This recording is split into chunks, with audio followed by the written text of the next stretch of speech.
Viral di media sosial, seorang pria marah dan memaki seorang tenaga medis.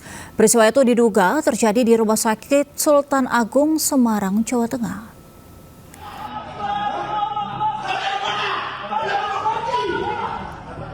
Video amatir merekam insiden di sebuah ruangan yang diduga di sebuah ruangan rumah sakit. Dalam rekaman tersebut terdengar seorang pria marah memaki tenaga medis. Belakangan diketahui suara tersebut ternyata milik oknum dosen Fakultas Hukum Universitas Sultan Agung berinisial MDS yang memarahi dokter anestesi di Rumah Sakit Islam Sultan Agung Semarang. Peristiwa tersebut terjadi saat tim dokter menyarankan operasi sesar terhadap istri sang dosen yang akan melahirkan. Namun suami pasien menolak dan bersikeras persalinan dilakukan secara normal. Selain memarahi dokter dan perawat, MDS juga menendang pintu hingga jebol. Langkah kami adalah kami telah melakukan langkah-langkah internal dengan sudah berkoordinasi bersama komite medik, kami bersama Bapak Direktur Utama, bersama seluruh komite medik yang menunjukkan perwakilan dari tenaga medik, termasuk adalah memberikan pendampingan advokasi kepada tenaga kesehatan yang terdampak. Dalam hal ini ada 2 dokter ya. Manajemen rumah sakit akan memberikan pendampingan advokasi kepada 2 dokter yang terdampak. Meski demikian, pihaknya juga mengupayakan adanya perdamaian. Dari Semarang, Jawa Tengah, Doni Marendra News melaporkan. Kita ke informasi selanjutnya, pemirsa. Truk pengangkut minyak kelapa sawit mentah terbalik setelah menabrak trotoar. Muatan minyak tumpah ke badan jalan hingga membuat aspal licin dan mengakibatkan sejumlah pengendara motor terjatuh.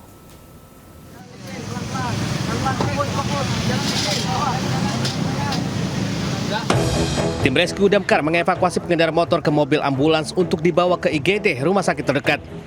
Korban terjatuh usai melewati jalan licin akibat tumpahnya minyak mentah dari truk CPO yang terbalik di Jalan Cilik, Riwut, Palangkaraya, Kalimantan Tengah. Tak hanya menyebabkan korban luka, terbaliknya truk CPO juga membuat arus lalu lintas terganggu dan jalan sementara ditutup untuk menghindari bertambahnya korban. Petugas Ditsamapta Polda Kalimantan Tengah bersama tim rescue damkar dikerahkan ke lokasi untuk menangani situasi. Diketahui kecelakaan berawal saat truk melaju dari arah luar kota melintas di TKP menghindari pengendara motor yang tiba-tiba menyeberang. Dia nyebrang langsung, saya kaget, ngerem kan, banting kiri. Terus saya ada trotoar yang depan, saya nggak lihat, banting kanan. Terus banting kiri lagi, ban yang belakang. Ban belakangnya nyangkut, terus dia mantul, akhirnya lepas. Lepas. Kasus kecelakaan kini ditangani petugas Laka Lantas Polresta Palangkaraya. Dari Palangkaraya, Kalimantan Tengah, Adesata News melaporkan. Pemirsa, gegara nyerempet bocah 4 tahun. Seorang sopir babak belur dikeroyok warga di Kabupaten Wajo, Sulawesi Selatan. Insiden tersebut viral di media sosial.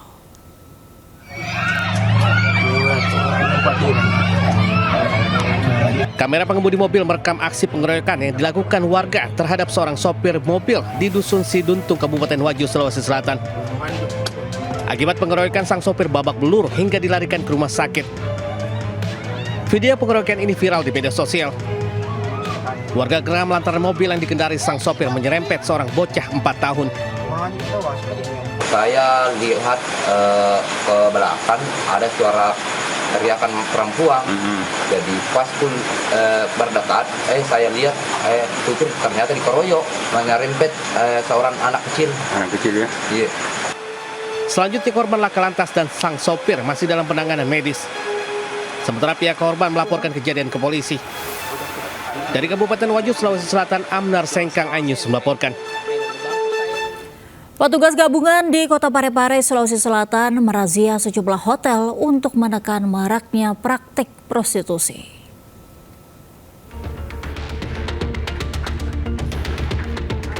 Satu persatu hotel melati di Kota Parepare, Sulawesi Selatan didatangi petugas gabungan Satpol PP dan TNI Polri.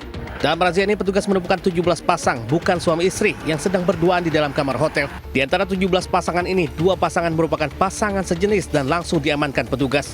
Karena tidak bisa memperlihatkan identitas pasangan resmi, mereka yang terjaring langsung dibawa ke kantor Satpol PP untuk dilakukan pendataan.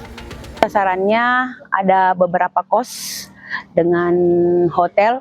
Adapun yang ditemukan yang bukan pasangan suami istri sekitar 8 pasang dan didapati juga ada pasangan sesama jenis. Razia ini digelar untuk memberantas penyakit masyarakat dan maraknya praktek prostitusi. Dari Parepare, Sulawesi Selatan, Erwin Eka Pratama, News melaporkan. Pemirsa, sebuah talut beton setinggi 15 meter longsor menimpa 4 rumah di bawahnya di Semarang, Jawa Tengah. Reruntuhan beton menyumbat aliran sungai memicu banjir yang merendam rumah warga. Awas lunga kabeh sing jero omah. Jero omah lunga kabeh lho. Allahu Akbar. Awas lunga kabeh. Talut beton setinggi 15 meter tiba-tiba ambruk di Kelurahan Karanganyar Gunung, Kecamatan Candisari, Kota Semarang, Jawa Tengah. Mundur. Allahu Akbar. Allahu Akbar. Material longsor menutup aliran sungai Kalijuh, mengakibatkan 4 rumah terendam luapan air. Anggota Polsek Candisari dan Koramil Banyumanik, Semarang, bahu-membahu mengevakuasi puing-puing. Sementara, Dinas Pekerjaan Umum mengerahkan alat berat untuk mengevakuasi bongkahan material beton. Dari keterangan warga, talut setinggi 10 meter itu ambruk diduga karena pondasinya sudah tak mampu menahan beban. Sebelumnya, sejumlah warga sempat melihat retakan di talut. Kerusakan ya 75% lah. Total. Ya. Ini apa yang dievakuasi? Ya ini sementara cuma ayam-ayam yang tersisa ya. Yang lainnya habis kena banjir. Warga yang rumahnya terdampak kini terpaksa mengungsi. Sementara tanggul yang rusak kembali diperbaiki pemiliknya. Di Semarang, Jawa Tengah, Andre Aprianto melaporkan.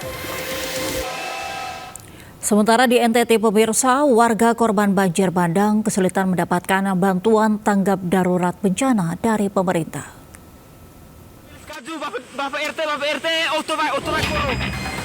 Banjir bandang memutuskan akses jalan menuju kawasan Mauponggo di Nusa Tenggara Timur. 3 jembatan penghubung ambruk terbawa banjir dan tidak bisa dilalui kendaraan baik roda 2 dan roda 4. Selain itu juga beberapa ruas jalan dari Kabupaten Ngadah menuju Kecamatan Mauponggo, Kabupaten Nagekeo juga tertutup material longsor dan tidak bisa dilewati kendaraan. Akibatnya bantuan tanggap darurat bencana belum juga tiba. Warga pun berharap pihak terkait segera membuka akses jalan darurat menuju lokasi bencana. Hingga Rabu sore, warga korban bencana banjir bandang di Kecamatan Mauponggo, Kabupaten Nagekeo masih mengungsi di rumah keluarga dan belum terdata secara lengkap.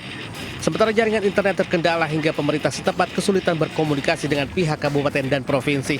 Dari Nagekeo, Nusa Tenggara Timur, Joni Nura, News melaporkan.